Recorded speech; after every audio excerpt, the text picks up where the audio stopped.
안녕하세요. 저는 복음을 읽어주는 남자입니다.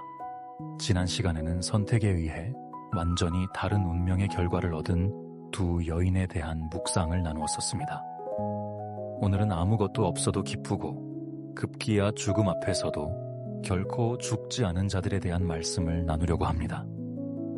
말씀에 은혜를 붙드는 귀한 시간이 되시길 소원합니다. 제목 없어도 된다고? 비록 무화과 나무가 무성치 못하며 포도나무에 열매가 없으며 감람나무에 소출이 없으며 밭에 식물이 없으며 우리의 양이 없으며 외양간에 소가 없을지라도 나는 여호와를 인하여 즐거워하며 나의 구원의 하나님을 인하여 기뻐하리로다. 하박국서 3장 17절, 18절 말씀. 친한 선교사님이 예수님 믿기 전 하박국 이름에 빵 터졌다고 한다. 하박국이 새로 나온 국밥인 줄 알았다고 한다. 에베소서도 또 다른 의미로 받아들여 실소를 금하지 못했다고. 하박국은 레위인으로 성전에서 노래하던 찬양 사역자 겸 선지자였다. 예레미야와 동시대의 선지자로 바벨론에 의한 유다의 멸망을 앞두고 있었다. 이름이 매달리다, 껴안다 의 의미를 가지고 있다. 하나님께서 바벨론을 들어 유다를 멸망시키겠다라는 예언을 받고 하나님의 심판의 정당성과 바벨론을 들어쓰시는 부당함을 묻고 따지고 또 물으며 강력한 거부감을 표출하고 절망과 고통을 끓이고 또 우려내어 믿음과 기쁨의 향연을 차려낸 정통 소고기, 사골, 국밥 같은 선지자다. 하박국은 오직 믿음으로 구원받는다는 이신칭의 구원론의 창시자 격이다. 사도 바울의 로마서 지필에 영감을 주었고 종교개혁자 루터에게도 절대적 영향을 준 선지자다. 그런 선지자의 무화과, 나무 900근 종말의 때를 살고 있는 20일, 세기 성도들과 사역자들에게 거룩함의 지표를 던져주고 있다. 없음의 복, 무성치 못하며 열매가 없으며 소출이 없으며 식물이 없으며 양이 없으며 소가 없을지라도 뭐가 이리도 없을까? 가지가지 아무것도 없다. 폭망, 쫄딱망합니다. 뼛속까지 떨린다고 두려워한 그가 대폭망에도 즐겁다니 무슨 일이 벌어진 것일까? 망하고 죽고 사라져야 그때에야 보이는 본질인 하나님, 말씀하시고 성취하시는 하나님, 약속하시고 지키시는 하나님, 하나님이 말씀하신 약속이 속히 성취된다라고 한다. 망해도 사는 역사가 죽어도 생명이 되는 기적이 이루어진다라고 한다. 이 묵시는 정한 때가 있나니 그 종말이 속히 이르겠고 결코 거짓되지 아니하리라. 비록 더딜지라도 기다리라. 지체되지 않고 반드시 응하리라. 보라, 그의 마음은 교만하며 그 속에서 정직하지 못하나 의인은 그의 믿음으로 말미암아 살리라. 하박국서 2장 3절 4절 말씀. 나는 여호와를 인하여 즐거워하며 나의 구원의 하나님을 인하여 기뻐하리로다. 거룩함은 뭔가를 더하고 싸움으로 이룰 수 있는 것이 아니다. 도의 길을 닦고 돈을 쌓고 공적과 봉사실적을 쌓아서 인정받는 것이 아니다. 죄사함의 회개와 믿음으로 얻는 칭의가 거듭남의 필요 충분 요건이라면 구원의 양 날개라 일컬어지는 거듭남과 거룩함의 퍼펙트, 온전케 되는 sanctification, 성화는 다 버려야 하는 선행 과제와 하나님 닮는 성령 충만의 변화 과업이다. 하나님만 남는 거룩함, 하나님이면 기쁨의 충분 조건이 된다. 하나님이 구원이다. 포로로 잡혀간 다니엘과 세 친구들을 통해 하나님께 속한 구별된 삶과 거룩한 존재의 구원이 어떠함을 실제 경험할 수 있다. 이사야, 예레미야, 하박국의 예언 후 바벨론 침공으로 나라를 잃고 포로 생활을 한 그들을 통해 예언자들의 입으로 전달된 말씀이 어떻게 실제가 되는지를, 신앙과 개념의 구원이 어떻게 실제 삶 속에서 성취되는지를 두 눈으로 보아야 했다. 왕의 진미가 아니어도 얼굴이 아름다웠고 아부와 책략이 아니어도 높임을 받았다. 세상이 받들어 추구하는 것이 그들에게는 일체 존재하질 않았지만 하나님 사랑하는 전심이 그들의 영광스런 존재감이었다. 우상 숭배가 그들의 생존 능력이 아니었듯 왕의 편애가 그들의 생명줄이 되질 못했다. 우상 숭배는 당연히 거부했고 살기도 거부했던 사즉생의 결기는 그리 아니하실지라도 라고 선언하며 기꺼이 불 속으로 던져지길 원했다. 금신상에 절하라는 왕의 포고령에 굴복하여 절한 대부분의 포로 동족들이 말씀과 믿음을 버림으로 생존을 구걸했다라면 불과 죽음은 전혀 개의치 않으면서 하나님과 우상 숭배의 극한 죄는 마음으로라도 품는 것을 죽음보다 두려워한 극도의 담대함은 무슨 증세였는가? 목숨 다해 사랑하는 전심이다. 불 속에 던져진 세 사람과 플러스 한 사람, 7배의 풀무불이 그들의 머리칼도 그을릴 수 없었고 그들은 그 불 가운데서 주님을 볼 수 있었다. 말씀대로의 약속 성취를 본 것이다. 야곱아, 너를 창조하신 여호와께서 지금 말씀하시느니라. 이스라엘아, 너를 지으신 이가 말씀하시느니라. 너는 두려워하지 말라. 내가 너를 구속하였고 내가 너를 지명하여 불렀나니 너는 내 것이라. 네가 불 가운데로 지날 때에 타지도 아니할 것이요 불꽃이 너를 사르지도 못하리니. 이사야서 43장 1절 2절 말씀. 선배 이사야 서지자가 남긴 예언과 약속의 기록을 믿고 불 속으로 뛰어들었던 다니엘의 세 친구들이다. 우리들도 하박국 선지자가 알려준 믿음의 구원을 체험하는 기적을 누릴 수 있길 기도한다. 아무것 없어도 즐거운 것은 예언 성취의 환희, 기도 응답의 기적, 사랑 체험의 기쁨 때문이다. 오직 하나님만 하실 수 있다. 하나님만이 구원의 즐거움이다. 능력의 주님이 새 일을 펼치신다. 기도하겠습니다. 나의 구원의 하나님 아버지, 감사합니다. 주님이 모든 것이 되어주셔서 감사합니다. 주님, 보이는 현상이 아니라 주님 말씀을 의지해 살게 하소서. 눈앞에 닥쳐오는 전쟁도 아무것도 없는 궁핍도 7배의 풀무불도 주님이 주시는 구원을 흔들 수 없음을 고백합니다. 주님만이 나의 사랑이시고 나의 구원입니다. 주님을 바라봅니다. 예수님의 이름으로 기도합니다. 아멘. 안녕하세요. 저는 복음을 읽어주는 남자입니다. 지난 시간에는 아무것도 없는 상황에서도 여호와 하나님으로 기뻐할 때 우리에게 모든 것이 되어주시는 하나님을 만나는 귀한 시간이 되셨으리라 믿습니다. 오늘은 그런 하나님이 찾으시는 자가 누구인지 나누려 합니다. 은혜의 시간이 되시길 소원합니다. 그럼 시작합니다. 제목: 전능자가 찾는 사람은? 여호와께서 사무엘에게 이르시되 그의 용모와 키를 보지 말라. 내가 이미 그를 버렸노라. 내가 보는 것은 사람과 같지 아니하니 사람은 외모를 보거니와 나 여호와는 중심을 보느니라 하시더라. 사무엘상 16장 7절 말씀. 장사를 잘하고 성공하려면 모양을 잘 갖추어야 한다. 그 모양이 광고이든 포장이든 그럴듯해야 하고 사람들의 눈길을 사로잡을 만한 매력을 겉으로 보여주어야 한다. 대부분의 사람들은 외모와 모양을 우선해서 보기 때문이다.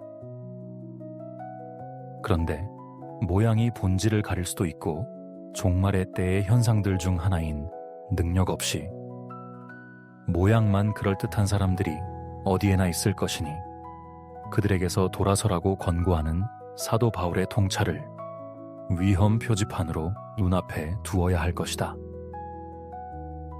말씀에 순종하는 능력과 사랑을 실행하는 진정성도 외모나 모양에 있지 않고 우리 안에 거하시는 성령 하나님의 은혜의 역사이다.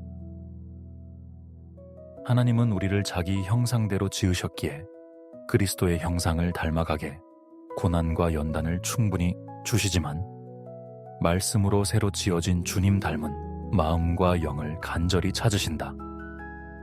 하나님은 어떤 마음을 찾으실까? 사무엘이 하나님의 명을 받아 새로운 미래의 왕에게 기름을 부으러 갔다. 앞에 서 있는 이새의 아들들을 보고 마음이 흡족했다. 엘리압을 보고 마음에 이르기를 여호와의 기름 부으실 자가 과연 주님 앞에 있도다 하였더니 마음을 아시고 심중에 중얼거림을 들은 주님의 답은 그의 용모와 키를 보지 말라. 내가 이미 그를 버렸노라 는 말씀이었다. 중심, 하트, 마음을 보신다는 주님이 도대체 엘리압의 어떤 마음을 보셨기에 외모가 수려하고 키가 큰 그를 아낌없이 버리셨다라고 하시는 것일까? 그의 마음이 어떠했는지를 골리앗 앞에서 전쟁을 치르는 중에 그의 마음을 살펴보면 우리도 알 수가 있다. 도시락 배달을 나온 동생 다윗에 대한 마음이다. 하나님을 모욕하는 골리앗을 쳐 죽이겠다는 다윗의 말을 엿들은 형 엘리압이 동생을 책망하며 분노한다. 큰형 엘리압이 다윗이 사람들에게 하는 말을 들은지라. 그가 다윗에게 노를 바라여 이르되 네가 어찌하여 이리로 내려왔느냐? 들에 있는 몇 양을 네게 맡겼느냐? 나는 네 교만과 네 마음의 완악함을 아노니 네가 전쟁을 구경하러 왔도다. 사무엘상 17장 28절 말씀. 이 한 구절의 설명으로 허우대가 멀쩡한 그가 마음은 얼마나 부패하였는지 알 수 있다. 하나님이 버리셨을 만하다. 첫째, 뭔 화를 이리 잘 내나? 화를 잘 내고 분을 오래 품는 사람들의 마음은 귀신의 놀이터이다. 노를 바라는 이유도 왜 맡긴 자기 양은 어디 두고 여기로 왔느냐는 것이다. 나라 운명이 풍전등화인데 자기 양을 걱정하고 있는 것이다. 세상이 무너져도 자기 것을 지키는 일이 늘 우선에 있는 것이다. 일만악의 뿌리가 그때나 지금이나 여전히 사람들의 마음을 지배하는 것이다. 자기 소유의 목숨 거는 자가 나라는 둘째치고 동생을 걱정하는 것이 아니다. 나가 싸워 하나님을 모욕하는 골리앗을 쳐 죽이겠다는 다윗을 교만하고 완악하다고 단정짓는다. 선지자 사무엘이 집에 와서 자기가 아닌 동생에게 기름을 부어 새로운 왕으로 삼은 것이 분노의 불씨인 시기, 질투인 것일까? 하나님이 택하신 일을 눈으로 보고서도 여전히 다윗은 자기 밑이라고 여기는 혈육의 DNA, 서열 정리이다. 영의 일과 하나님의 역사는 육의 일을 초월하여 준비되고 실행되는 것을 모르고 있을 뿐 아니라 하나님 뜻을 쫓아서 선지자가 정하고 기름 부었으면 하나님을 경외함이 당연지사이겠으나 그는 이를 무시하는 것이다. 하나님도 당연히 백성의 목자로 삼으시지 않으신 것이다. 하나님이 선택한 그릇에는 극한 담대함을 기름 부어 주시는데 그 담대함이 누군가에게는 교만과 완악함으로 느껴져서 심사가 불편한 것이다. 네 평생에 너를 능히 대적할 자가 없으리니 내가 모세와 함께 있었던 것 같이 너와 함께 있을 것임이니라. 내가 너를 떠나지 아니하며 버리지 아니하리니 강하고 담대하라. 너는 내가 그들의 조상에게 맹세하여 그들에게 주리라 한 땅을 이 백성에게 차지하게 하리라. 오직 강하고 극히 담대하여 나의 종 모세가 내게 명령한 그 율법을 다 지켜 행하고 우로나 좌로나 치우치지 말라. 그리하면 어디로 가든지 형통하리니. 여호수아서 1장 5절부터 7절까지 말씀. 하나님이 찾으신 사람에게 극한 담대함을 부어주신다. 정확하게는 주님이 함께 하시는 증거를 지속적으로 보여주셔서 눈앞의 거대 대적들이나 불가능의 상황들을 쉽게도 이기게 하시는 것이다. 형통의 복을 위한 조건인 좌로나 우로나 치우치지 않음은 주님만 바라보고 순종하는 시선이다. 이런 담대한 사람에게는 미혹이나 위협이 힘을 발휘하지 못하고 스쳐 지나가는 헛개비일 뿐이다. 주님만을 바라보는 시선이 극한 담대함을 주는 능력이다. 주님께서는 항상 중요한 과업을 시작할 때에 주님이 세우신 계획을 굳세게 실행할 만한 전심을 주님께 둔 사람을 찾으신다. 다윗을 왕으로 세우시고 증언하여 이르시되 내가 이새의 아들 다윗을 만나니 내 마음에 합한 사람이라 내 뜻을 다 이루게 하리라 하시더니 사도행전 13장 22절 말씀. 내 마음에 합한 사람. A man after mine own heart. 정확한 표현으로는 주님의 마음을 찾는 사람이다.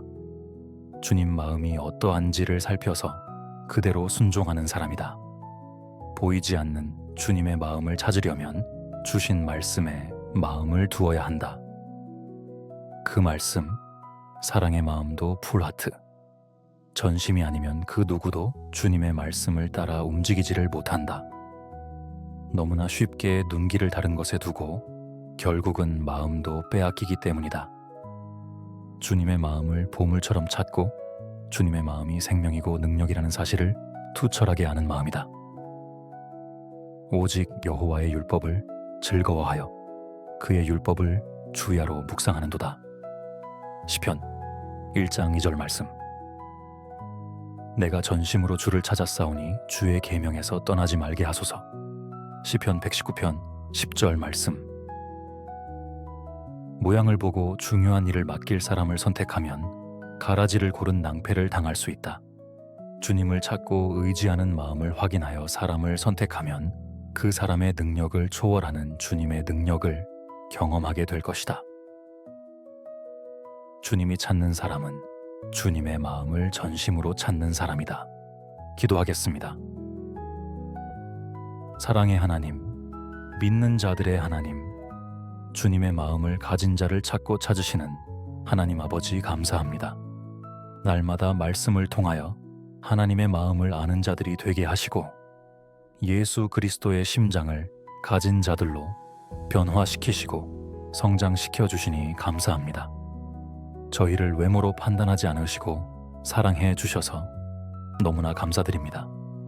성령 하나님이 우리 안에 임재하셔서 친히 가르치시고 저희의 삶을 이끌어 주시니 감사합니다. 진리의 빛 가운데서 우리의 삶의 목적과 우리가 어떠한 존재로 지어졌는지 우리의 정체성을 바로 알게 하시고 마지막 시대에 믿음으로 주의 뜻을 순종함으로 이루는 저희 모두가 되게 하옵소서. 주님의 마음을 전심으로 찾는 자들을 주님도 찾으심을 감사드리며 예수 그리스도의 이름으로 기도드립니다. 아멘. 샬롬. 안녕하세요. 저는 복음을 읽어주는 남자입니다. 지난 시간에는 전능자가 찾으시는 사람이 누구인지를 나누었었습니다. 오늘은 우리를 광야로 이끄시는 하나님의 계획이라는 묵상을 나누려고 합니다. 함께 전능자의 계획과 뜻을 깨닫는 그 놀라운 은혜를 누리는 귀한 시간이 되기를 소원합니다. 그럼 시작하겠습니다. 제목 광야로 이끄는 전능자의 계획. 내 하나님 여호와께서 이 40년 동안에 너로 광야의 길을 걷게 하신 것을 기억하라. 이는 너를 낮추시며 너를 시험하사 내 마음이 어떠한지 그 명령을 지키는지 아니 지키는지 알려 하심이라. 신명기 8장 2절 말씀. 하나님의 구원 역사 가운데 정말 이해하기 어려운 과정이 이스라엘 백성들을 광야로 끌고 가신 일이다. 약속의 땅 가나안을 주시려면 당시 무역로였던 바닷길로 인도해가면 일주일 안짝으로 걸리는 곳이었다. 굳이 불평과 욕을 바가지로 먹으시면서 광야로 끌고 가시고 40년을 뺑뺑이 돌리시고 결국 2명 빼고 애굽에서 데려간 200만을 다 광야에 묻으신 것일까? 이집트 플러스 홍해 플러스 광야는 하나님의 구원 여정의 특별한 과정들이다. 특히 광야는 감추어진 하나님의 비밀이 있는 곳이다. 그 비밀이 시험이었다.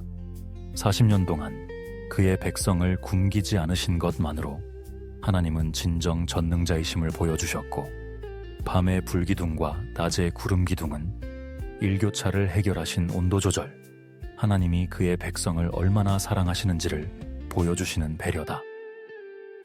환락을 즐기는 삶이 최선의 환경이라고 여기는 인간들에게는 늘 불만과 불평거리였겠으나 광야에서 태어난 새 세대들은 광야가 최고의 삶의 여건이었을 것이다.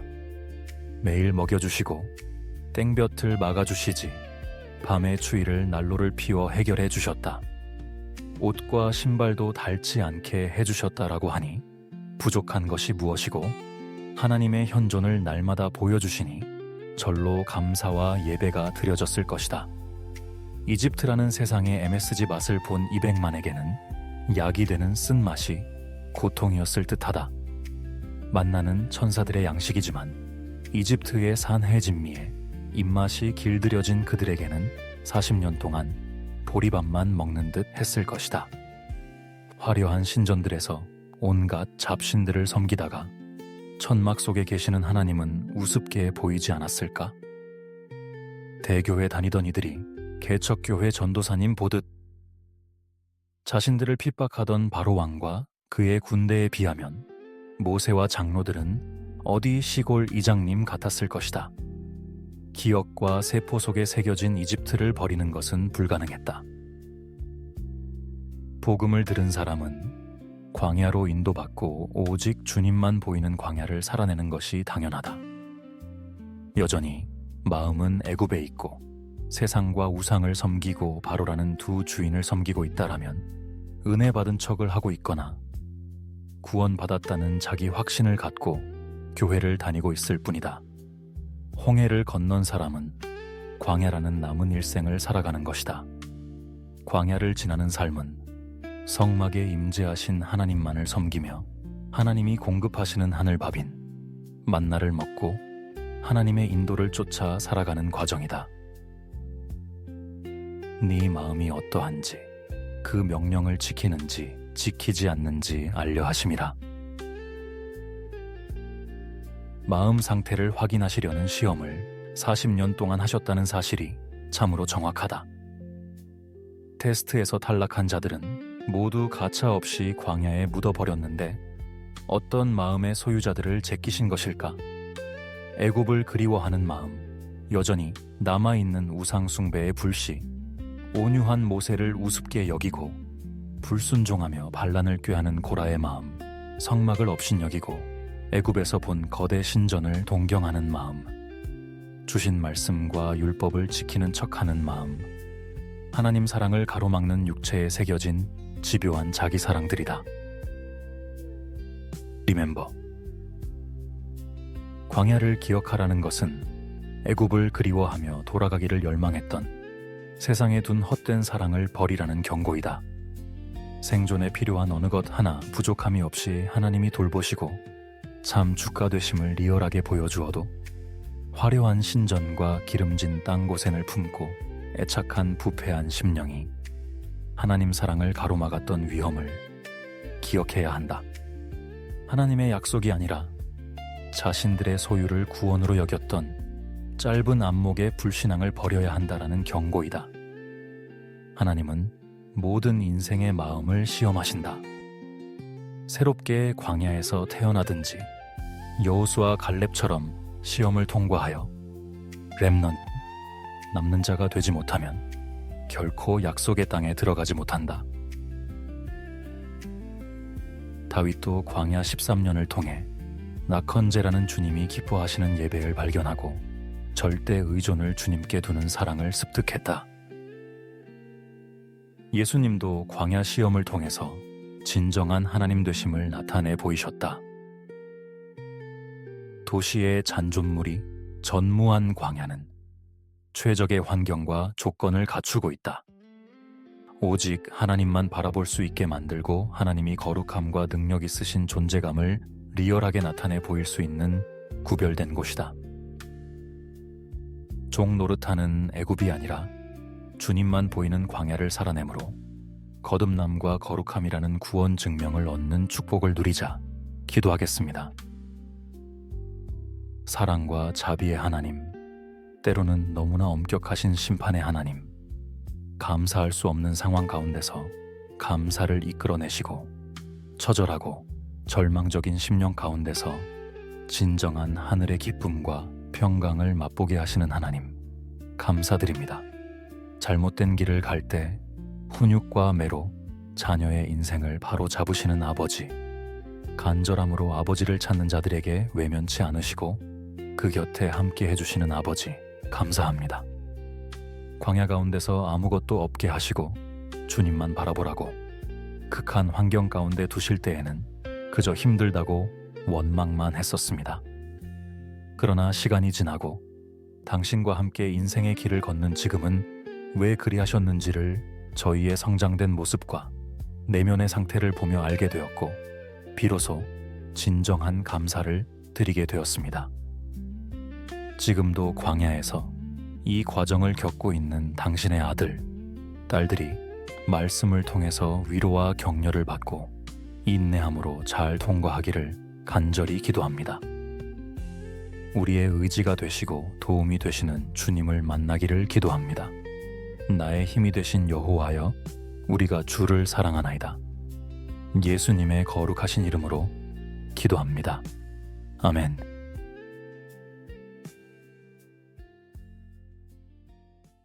안녕하세요. 복음을 읽어주는 남자입니다.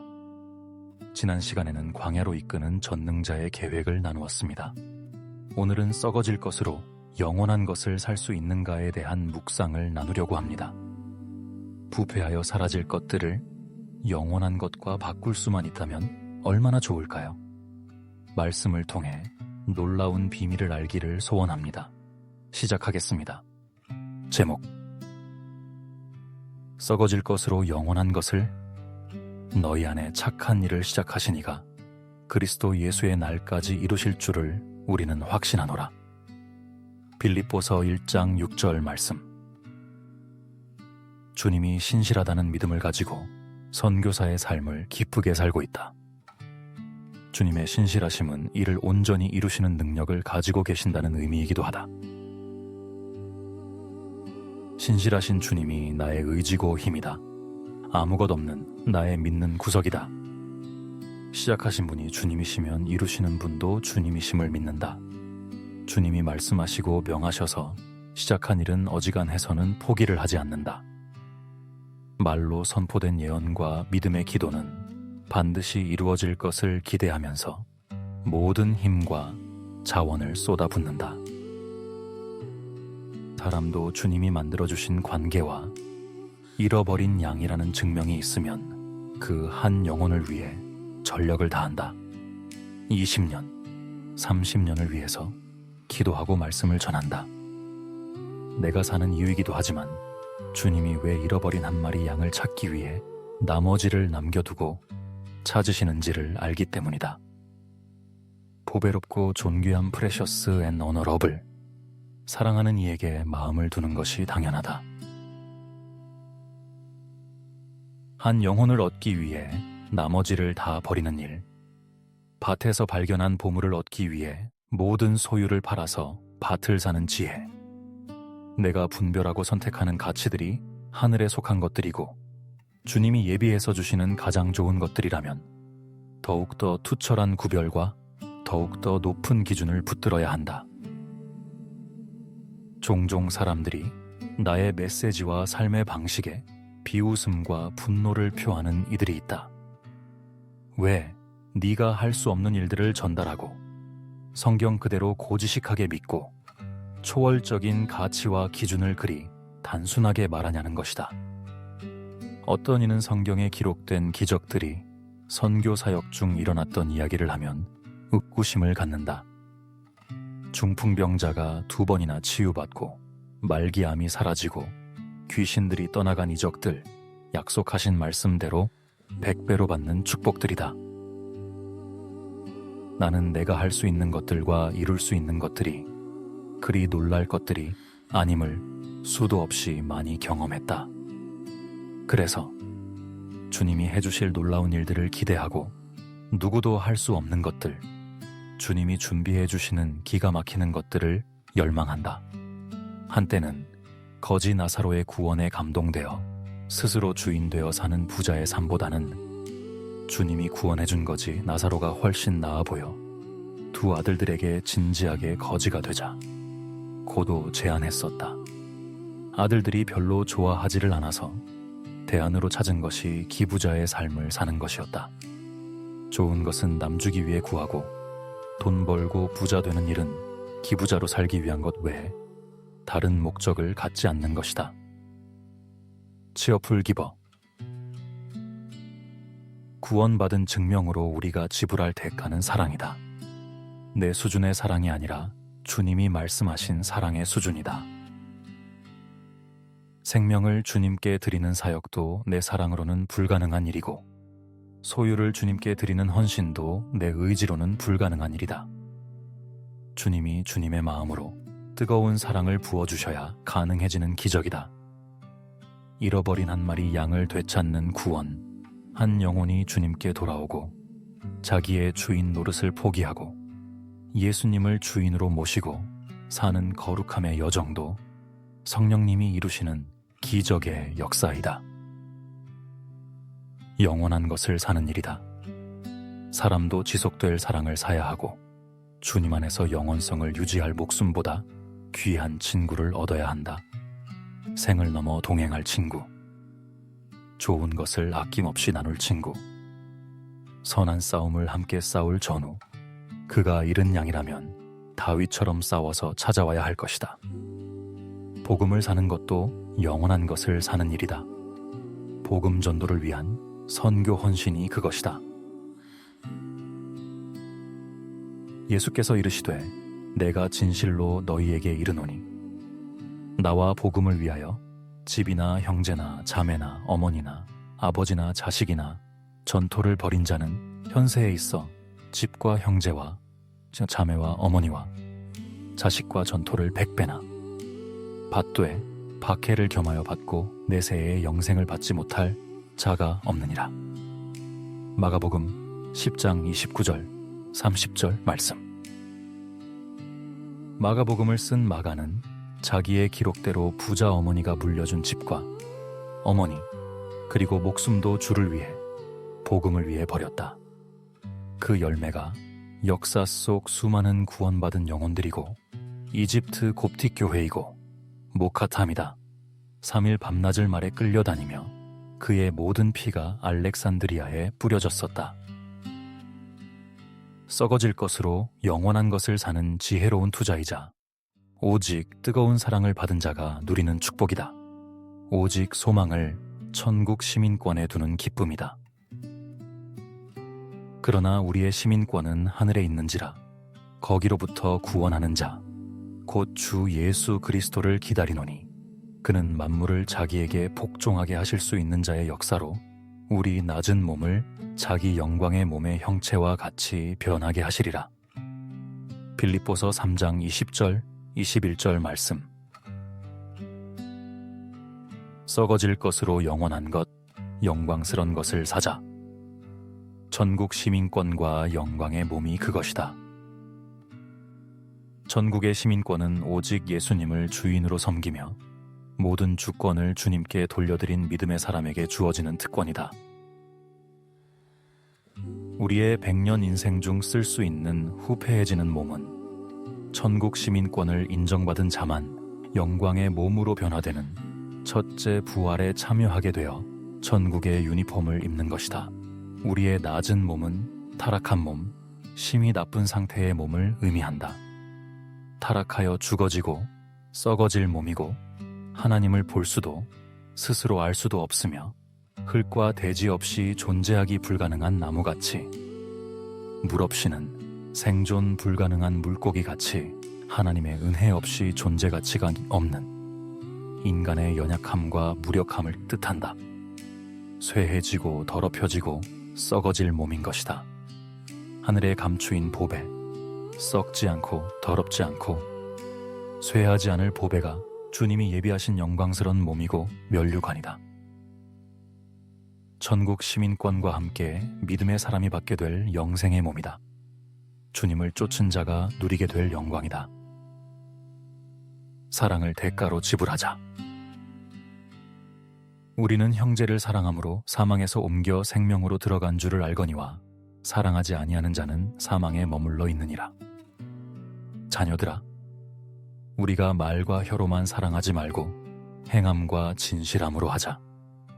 요한일서 3장 14절부터 18절까지 말씀. 진실함은 진정성을 말하기도 하지만 주님이 보여준 기준을 의미한다. 그가 우리를 위하여 목숨을 버리셨으니 우리가 이로써 사랑을 알고 우리도 형제를 위하여 목숨을 버리는 것이 마땅하니라. 16절 말씀. 영원한 것을 사기 위해 지불해야 할 목숨.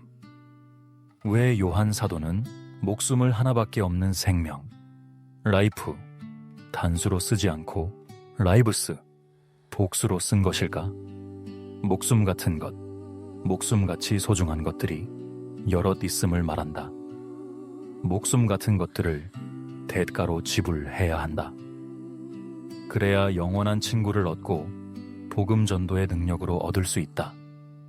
잃은 양을 찾아올 수 있고 천국 시민권을 얻을 수 있다. 영광의 부활에 참여할 수 있게 된다. 기도하겠습니다. 사랑의 하나님, 당신은 우리를 위해서 모든 것을 내어주셨습니다. 예수님의 생명, 신께서 인간으로 오셔서 겪어야 했던 모든 수치와 절망감, 감사드린다는 말로는 결코 다 표현할 수 없는 사랑을 저희에게 내려주셨습니다.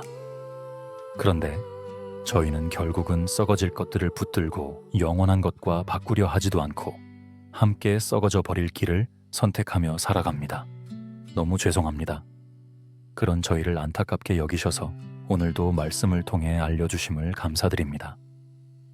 전능자의 말씀, 그 말씀이 예수 그리스도, 나의 주님이심을 고백합니다. 주님께 나의 주인됨을 내려놓고 썩어질 모든 것들을 주님 발 앞에 내려놓습니다. 영원한 것을 취합니다. 늘 깨어있어 넘어지지 않게 하소서. 거짓에 속아 영원한 것을 우리 스스로 버리는 어리석음으로부터 저희를 지켜 주옵소서. 예수님의 영원하신 이름으로 감사함으로 기도드립니다. 아멘. 안녕하세요. 저는 복음을 읽어주는 남자입니다. 지난 시간에는 썩어질 것을 영원한 것으로 바꿀 수 있는 길을 함께 묵상으로 나누었었습니다. 오늘은 흑암과 빛이 어찌 주님과 우리에게 같을 수가 있는지, 하나님의 인생을 향한 놀라운 계획을 함께 알기를 소원합니다. 말씀의 은혜를 누리는 귀한 시간이 되시길 기도합니다. 그럼 시작하겠습니다. 제목, 흑암과 빛이 일반. 내가 혹시 말하기를 흑암이 정녕 나를 덮고 나를 두른 빛은 밤이 되리라 할지라도 주에게서는 흑암이 숨기지 못하며 밤이 낮과 같이 비추나니 주에게는 흑암과 빛이 일반이니이다. 시편 139편 11절 12절 말씀.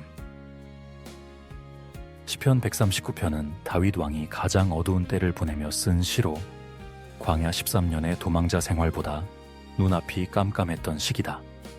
사울 왕보다 더 무서운 아들 압살롬, 그의 왕위 찬탈로 맨발로 도망치던 때의 눈물과 함께 흐르던 지혜의 고백들이다. 인간은 극한 고난 중에 귀가 열리고 눈이 열려서 초월의 시각을 얻게 된다. 이 시편을 성경학자들은 신학의 모태, 지혜의 실말이라고 평한다. 나는 이 놀라운 시편, 다윗의 어둠 속으로 들어가 그의 마음을 들여다보려고 한다. 다윗은 왕의 권좌에 앉은 후 심각한 죄에 빠졌는데 밧세바를 탐하여 남편 우리아를 사지에 몰아넣은 일이다.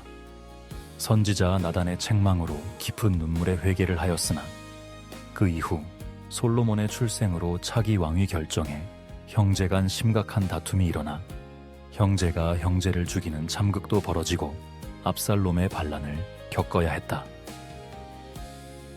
아들을 피해 도망치는 길이 얼마나 깜깜하고 암담했겠는가. 처참한 그의 생각에 끊임없이 들리는 소리가 흑암이 정녕 나를 덮고 나를 두른 빛은 밤이 되리라 였을 것이다. 입으로도 중얼거렸을 것이다.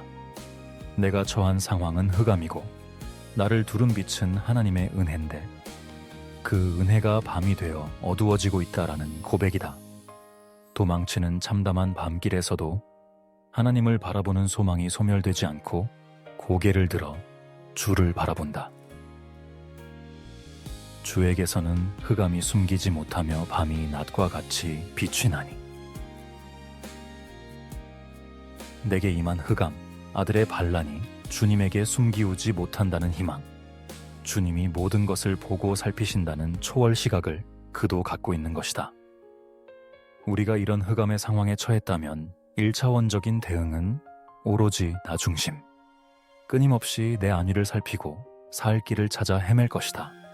그리고 2차원적인 해결은 눈에 보이는 것들과 도망쳐 따르는 사람들의 의존을 두는 것이다. 3차원의 방법은 눈앞에 있지 않지만 능력을 쥔 아들과 딜을 할 생각이나 어떻게 잃은 것을 되찾을까를 궁리할 것이다. 4차원의 초월적 시각은 이 모든 상황을 알고 나를 사랑하는 주님께 시선을 두는 것이다.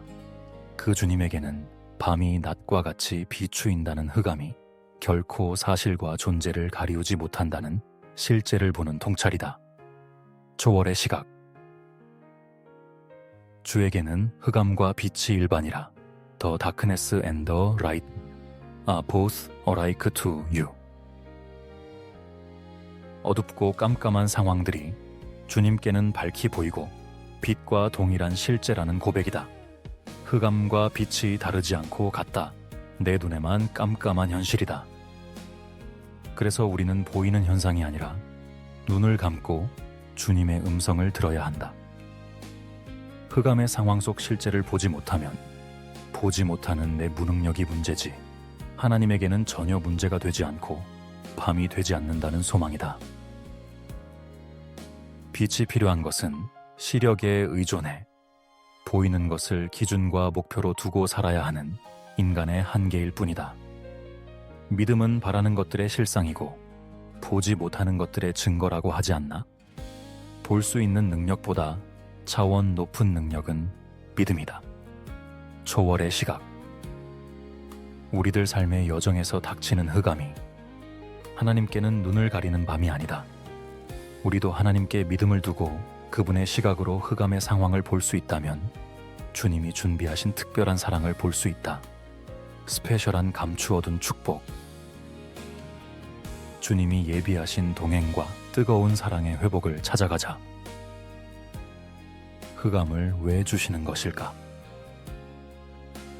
내가 사망의 음침한 골짜기로 다닐지라도 해를 두려워하지 않을 것은 주께서 나와 함께 하심이라. 주의 지팡이와 막대기가 나를 안위하시나이다.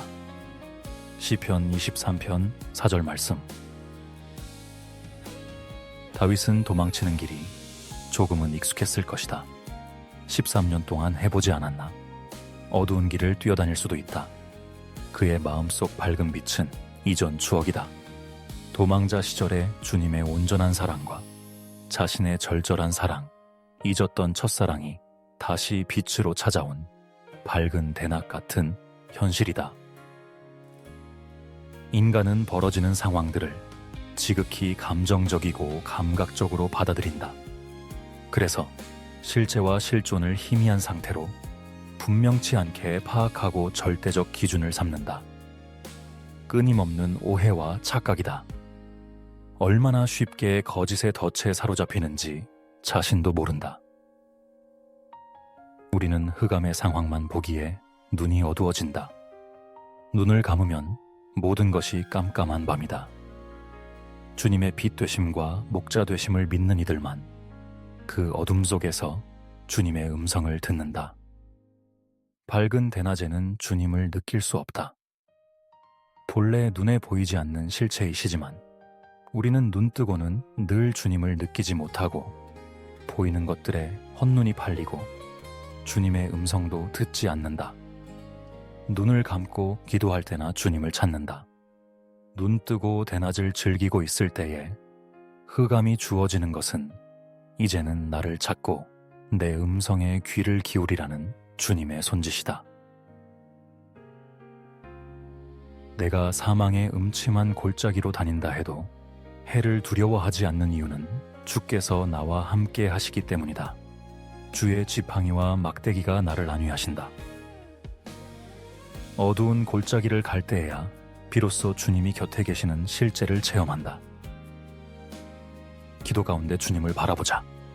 그리고 능력의 주님이 곁에 계심을 영의 눈을 뜨고 보자. 잃어버린 주님의 사랑의 빛을 다시 찾자.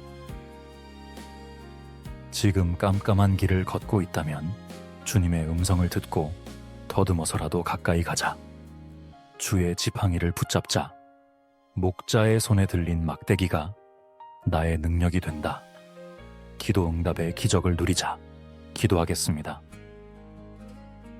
하나님 아버지, 우리 인생의 길에서 흑암이 우리를 덮어 삶의 생기를 잃어갈 때도 주님은 우리 곁에서 은혜의 빛으로 우리를 보호하사 당신을 향한 믿음과 사랑을 잃지 않도록, 그래서 구원의 은혜를 잃어버리지 않도록 인도해 주셨음을 감사드립니다.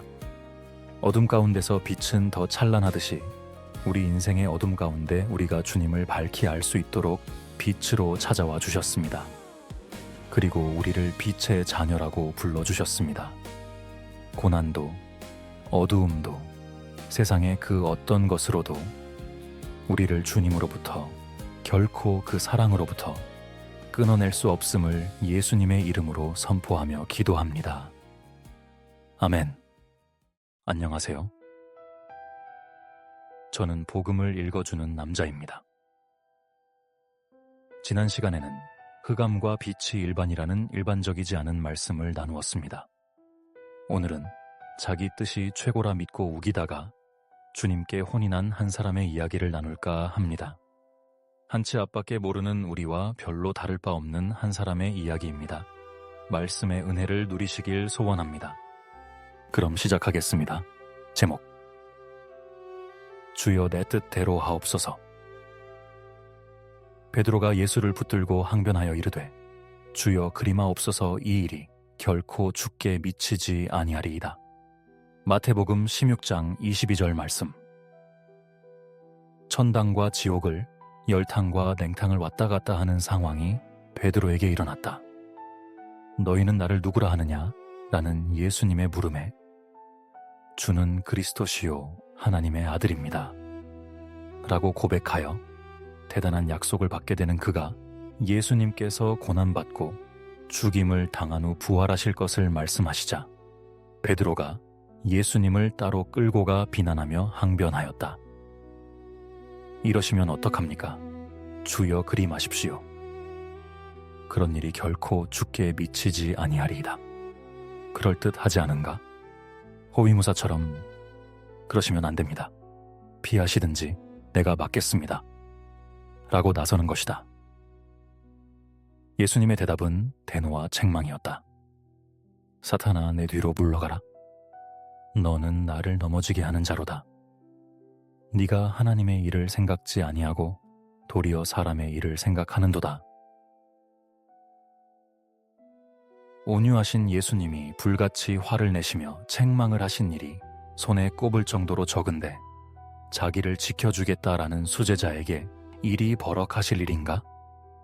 성전을 정결케 하실 때, 그리고 바리새인들의 위선을 책망하실 때 분노를 표출하셨고 베드로에게 다시 한번 역정을 내신 것이다.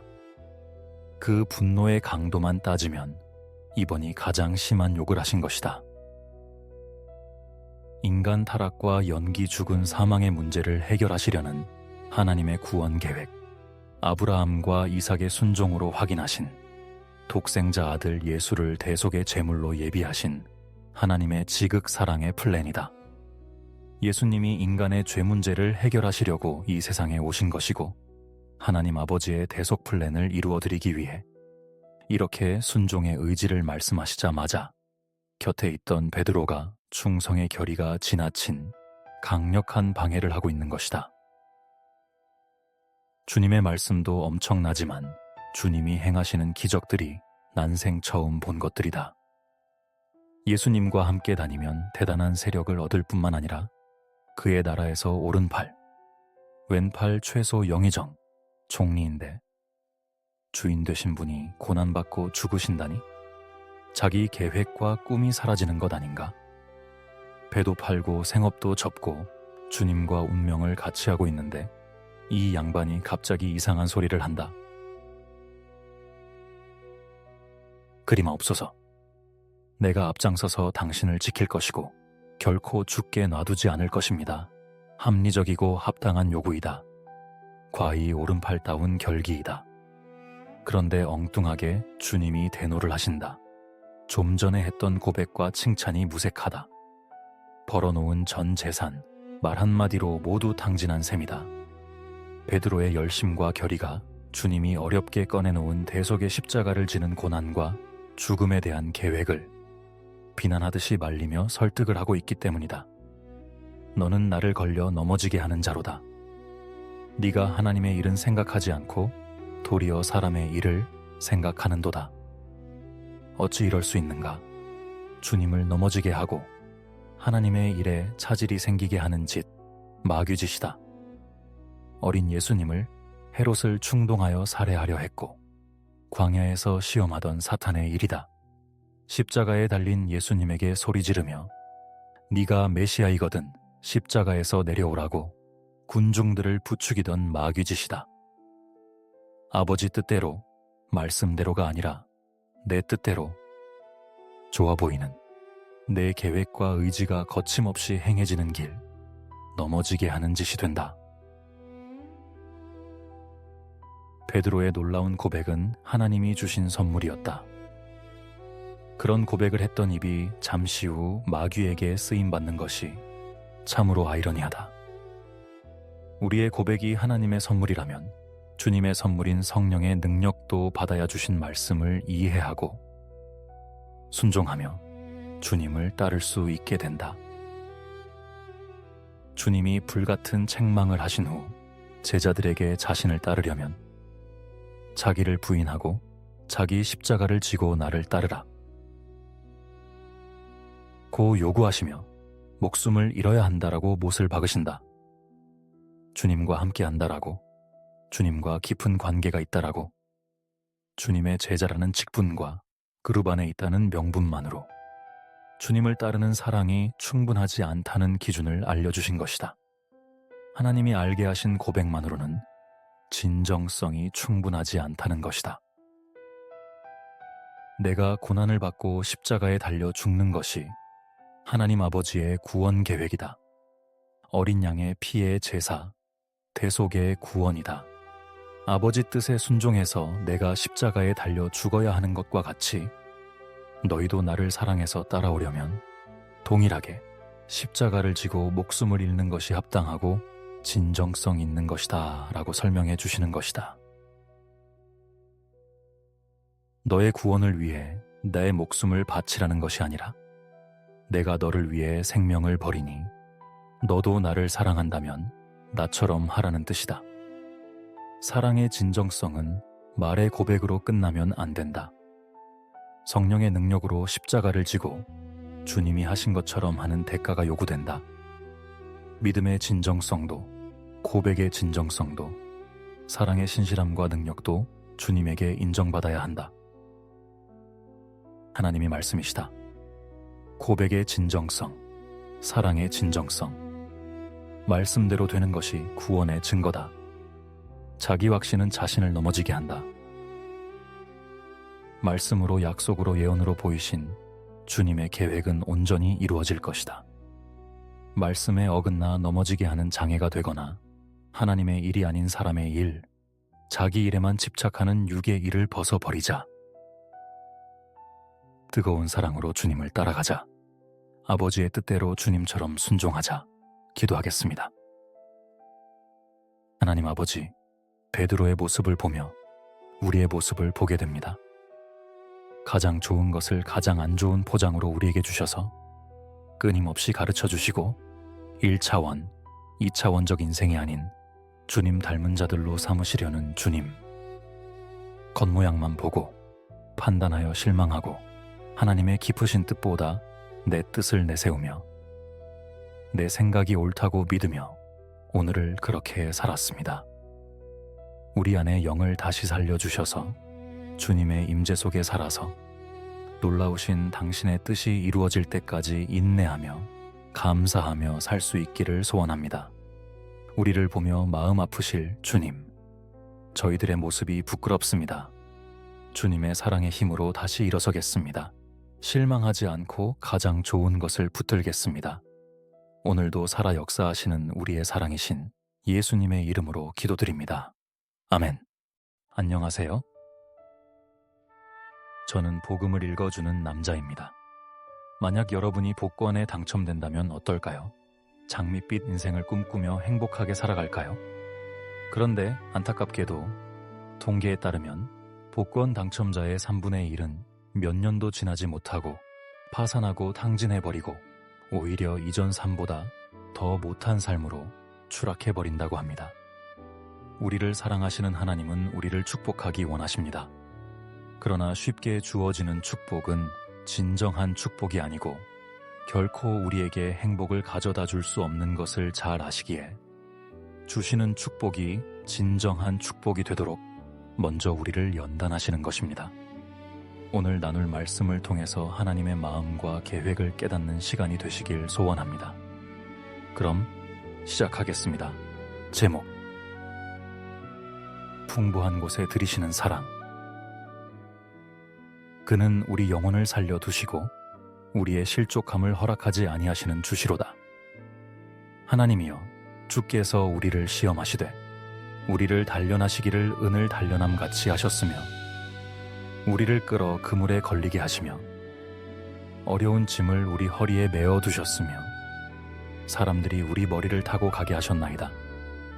우리가 불과 물을 통과하였더니 주께서 우리를 끌어내사 풍부한 곳에 들이셨나이다. 시편 66편 9절에서 12절 말씀. 주님이 병 주고 약 주고 하시는 것일까?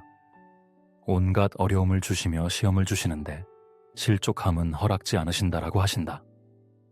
가지가지 환난에서 끌어내어 풍부한 곳에 들이신다라고 하시는데 왜 이러시는 것일까?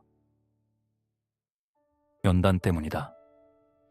우리는 가만히 내버려두면 알아서 잘하는 것이 아니라 멋대로 하다가 영혼까지 죽는 비극과 심판에 이르게 된다. 말씀만 주시고 가만히 그리 있으면 알아서 순종하고 주님 뜻대로 잘 할 것이라는 망상은 우리의 착각이고 오만이다. 말씀 주실 때마다 겸손과 충성에 사랑으로 순종하며 살아온 흔적들이 없다.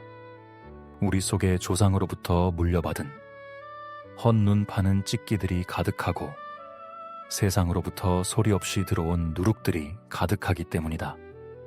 찌든 때와 부푼 세상 욕망들로 하나님의 말씀이 주어져도 들은 채 만체한다. 순종은 의지를 가지고도 안 되며 목숨을 드리는 사랑은 생각조차 못한다. 연단이 필요하다. 거룩함을 옷 입기 위해서, 능력의 사랑을 얻기 위해 그렇다. 천연 루비는 비둘기 핏빛의 아름다운 빛을 얻기 위하여 천도의 불 속에 여러 번 들어갔다 나와야 한다. 처음 루비 원석의 색깔은 시커먼 흑색이다. 길에 굴러다니는 여는 돌들보다 더 쓸모없어 보이는 돌같이 생겼다.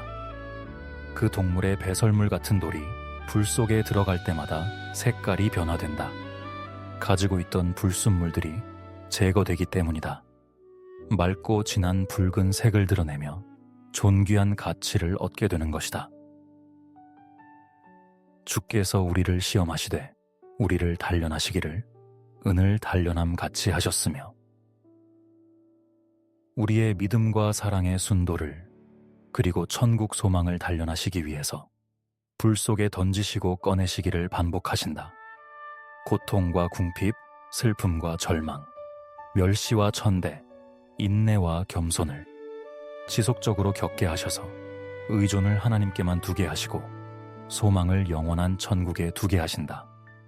넘치는 소유보다 주님이 친히 주시는 양식에 마음 두게 하시고 겉모양의 아름다움과 육체의 힘보다도 주님의 말씀을 사모함과 성령의 능력으로 주님을 예배하고 섬기는 삶의 여정으로 거룩하게 하신다. 우리를 끌어 그물에 걸리게 하시며 어려운 짐을 우리 허리에 메어 두셨으며 사람들이 우리 머리를 타고 가게 하셨나이다.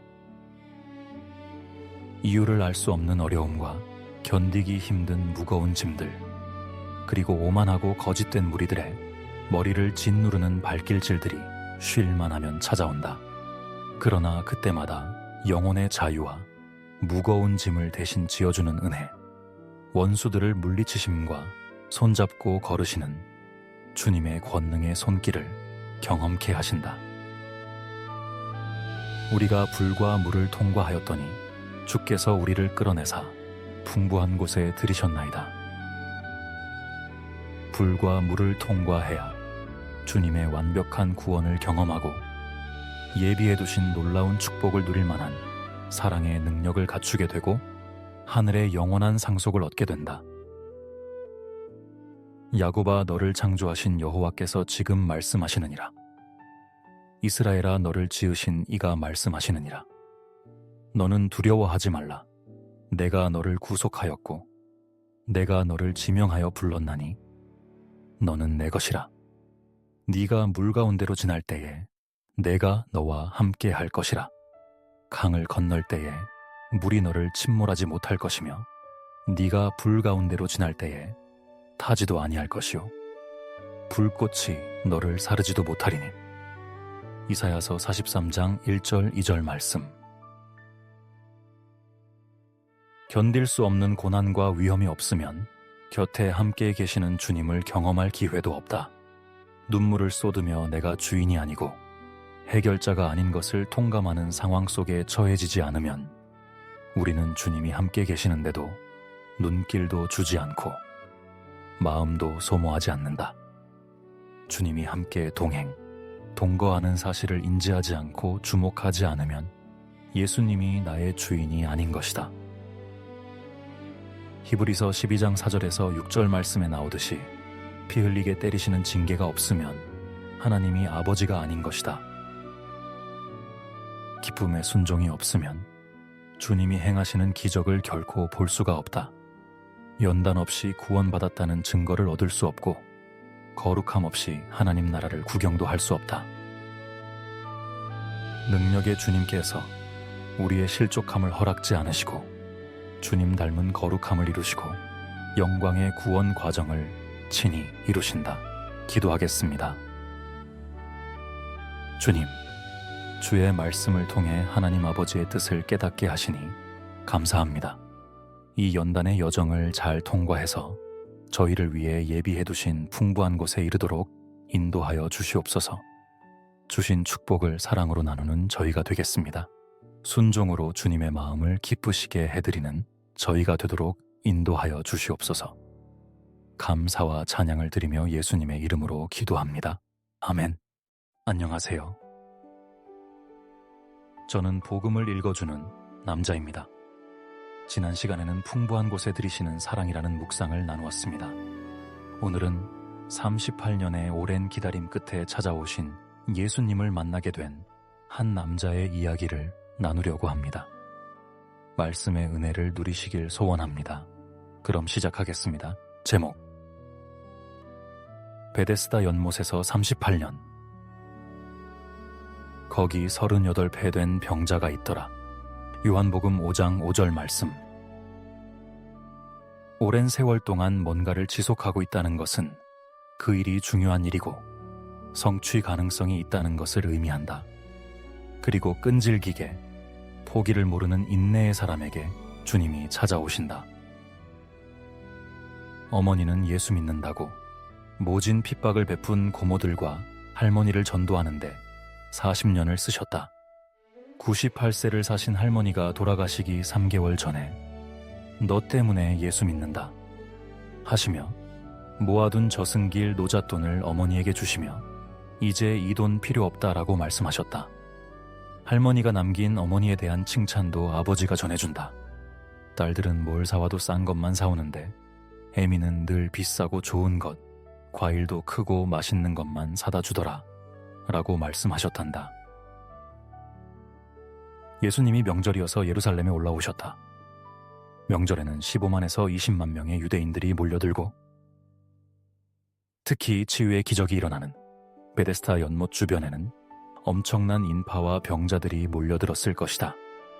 천사들이 내려와 물이 동할 때에 먼저 들어가는 병자가 나음을 얻는 신비한 기적이 일어났었다. 병자들 중 먼저 물에 들어가려면 움직임이 굼뜬 중병자는 어려웠을 것이고 돕는 자들인 종들이나 가족들이 상시 대기하고 있지 않으면 순위에서 항상 밀렸을 것이니 38년이나 실패한 병자는 돕는 자가 없이 홀로 기다리며 사람 눈치만 보며 도움을 구하느라 더 깊은 이중의 좌절을 경험했어야 했다. 그런데도 계속하고 있었으니 주님께서 하늘에서 지켜보셨을 것이고 친히 찾아오실 만하다. 예수님이 그곳에 오셨다. 만나야 할 사람이 있었던 것이다. 요한복음 4장에는 남편 5명을 둔 사마리아 여인을 굳이 찾아가셔서 만난 일이 기록되어 있다. 5장에는 이 베데스다 연못을 방문하셔서 38년 된 병자를 고치신다. 주님이 그 누워있는 병자를 보시고 물으신다. 네가 낫고자 하느냐? Will you be made whole? 도움이 필요하냐? 너를 물에 넣어줄까나? 라고 묻지 않으시고 먼저 병자의 의지를 확인하셨다. 당연히 낫기를 원해서 38년을 이러고 있는 것 아닌가? 당연한 질문을 하시는 것이 아니라 이 병자는 저 연못물에 들어가기 만을 집요하게 열망하며 38년을 보냈기에 낫는 본질보다 저 물에 들어가는 조건에 고정되어 있었을 것이다. 38년이면 이제 그만 소망과 의지를 버려야 하는 것이 정상이지 않겠나? 포기하고 살다가 가는 것이 속편하지 않았겠나? 낫지 않아도 되니 누가 저 물에 던져주기라도 하면 죽어도 여한이 없다고 여겼을 것이다. 돕는 사람이 오랜 세월 동안 없었고 병에 차도도 없고 자신도 무기력한데 무슨 의지를 가지고 그곳에 누워 있었을까? 아무 희망과 가능성이 없는데 말이다. 누군가는 도와줄 사람이 있을 것이라는 희망과 기다림은 고문과 같은 것이다. 그 자리에서 도울 사람이 있는 부자 병자나 덜 아픈 병자들이 고침받는 일을 지켜보는 것 자체가 견디기 힘든 고통이었을 것이다. 폭삭 망한 사람이 하늘에서 돈 떨어지길 바라고 있는데 주변 사람들만 이것저것 잘 되어서 부자 되는 일을 지켜보는 꼴과 같다. 주님이 찾아오셔서 물으신다. 네가 낫고자 하느냐? Will you? 의지를 확인하신 것이다. 그리고 명령을 하신다. 예수께서 이르시되 일어나 네 자리를 들고 걸어가라. 그 사람이 곧 나아서 자리를 들고 걸어가니라. 요한복음 5장 8, 9절 말씀. Rise, take up your bed and walk. 일어나 네 자리를 들고 걸어가라. 움직일 수는 있었으니 다 가능근 한 일이었다. 세 가지 명령 중 순종이 어려운 일은 무엇이었겠나? 베데스다 연못을 떠나는 일, 걸어가는 일이었을 것이다. 38년을 미련두고 도울 사람을 기다리며 죽치고 있던 그곳을 걸어서 떠나는 것이었다. 이제는 누군가에게 눈길 두지 않아도 된다. 내 앞에 서 계신 이분의 말씀이 내 영과 마음과 몸을 새롭게 하는 능력으로 임하였다. 이미 나음을 입었으니 베데스다를 떠나는 것이 믿음이고 새로운 의지다. 주님을 만났으면 말씀에 순종하는 것이 해결이다. 말씀의 능력이 실행되는 것은 믿고 순종하는 동시성, 일치성 가운데 일어난다. 일어나 네 자리를 들고 걸어가라는 능력의 말씀이 명령으로 주어졌다면 가만히 누워있는 것이 불순종일 뿐이다. 여기가 익숙하오니 여기에 누워있으면 안 되나요? 물에 던져주지 그냥 자리 들고 가라고요? 할 수 있을까요? 라고 생각하며 가만히 있으면 해결의 역사도 가만히 있게 된다. 아람 군대 장관 나아만도 자기 생각대로 하려고 했지 순종하려고 한 것이 아니었다. 선지자의 명령과 종들의 강청이 그의 문제를 해결한 것이다. 인내의 용사, 굳센 의지의 사람은 순종에도 능해야 한다. 기다림의 간절함은 즉각적인 순종이 되어 기적과 해결을 불러온다. 권능의 말씀에 복종되는 것이다. 그냥 말씀대로 되는 해결이다. 주님이 말씀만 하시면 해결이 되는 것이다. 주님 말씀에 순종함으로 그 해결을 체험하라. 오래 묵은 문제가 해결된다. 권세의 말씀이 영에 와 닿으면 역사가 일어난다. 기도하겠습니다. 하나님 아버지, 주님의 크신 은혜, 놀라우신 계획과 이루심에 감사드립니다. 우리의 모든 문제와 아픔을 아시는 주님, 저희들의 기도와 간절한 소망을 이루시는 아버지, 감사드립니다. 당신의 응답은 가장 완벽한 타이밍에 우리의 문제만 해결되는 것이 아닌 하나님의 말씀의 능력과 사랑의 기적을 경험하게 하시고 영을 살리시는 구원의 역사까지 이루시니 너무나 감사드립니다. 주님의 완전하심을 찬양합니다. 오늘도 이루시는 당신의 놀라우신 뜻을 바라봅니다. 오직 주의 이름만이, 오직 주의 말씀만이 영원합니다. 진리의 말씀과 성령 하나님을 저희 가운데 보내주심에 감사드리며 귀하신 예수님의 이름으로 기도합니다. 아멘.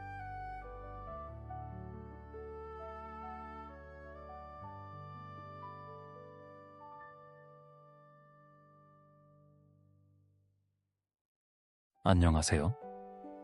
저는 복음을 읽어주는 남자입니다. 오늘은 이사야 선지자가 말하는 인생의 세 종류의 영광에 대해 나누려고 합니다. 여러분은 어떤 인생이 되고 싶으신가요? 진정한 영광을 누리려면 우리는 어떤 인생을 선택해야 할지 깊이 깨닫는 시간이 되시길 소원합니다. 그럼 시작하겠습니다. 제목: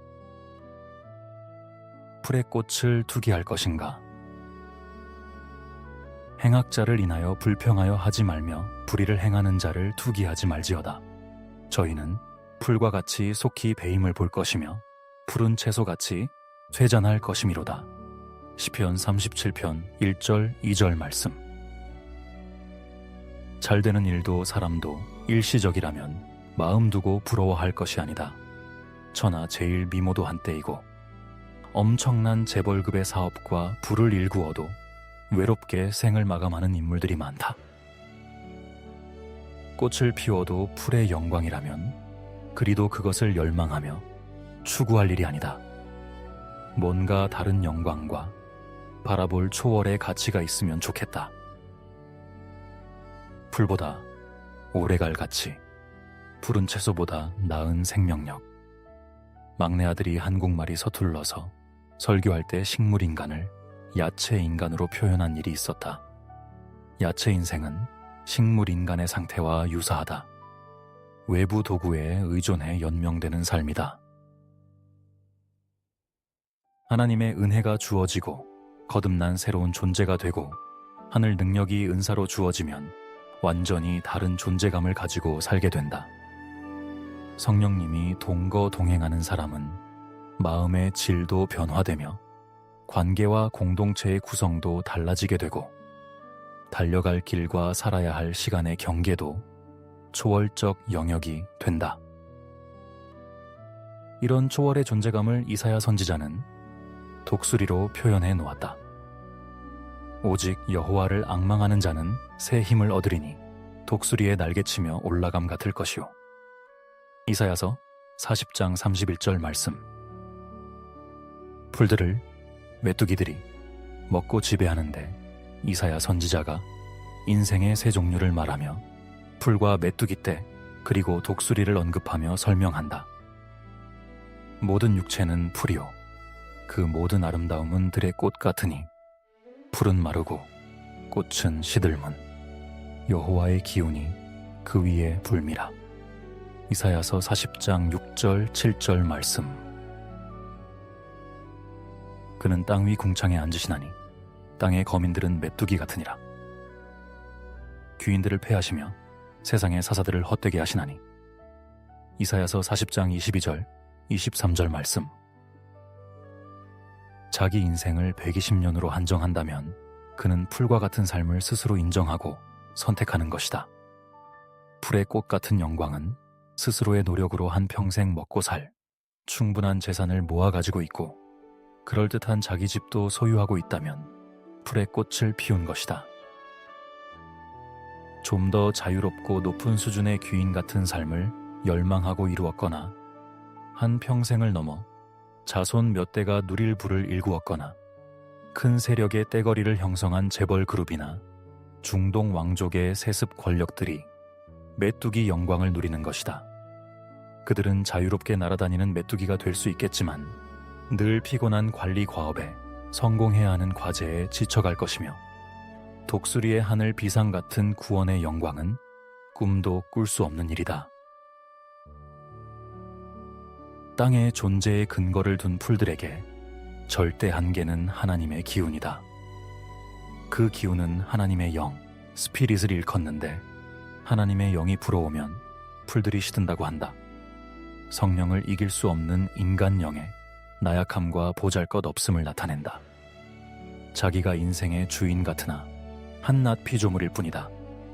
거듭난 사람들, 독수리들은 하나님의 기운이 불면 힘을 얻고 강력한 바람이 불면 비상의 초월을 경험한다. 거룩한 불이 임하면 시들고 사라지는 것이 아니라 순결과 거룩함을 얻게 된다.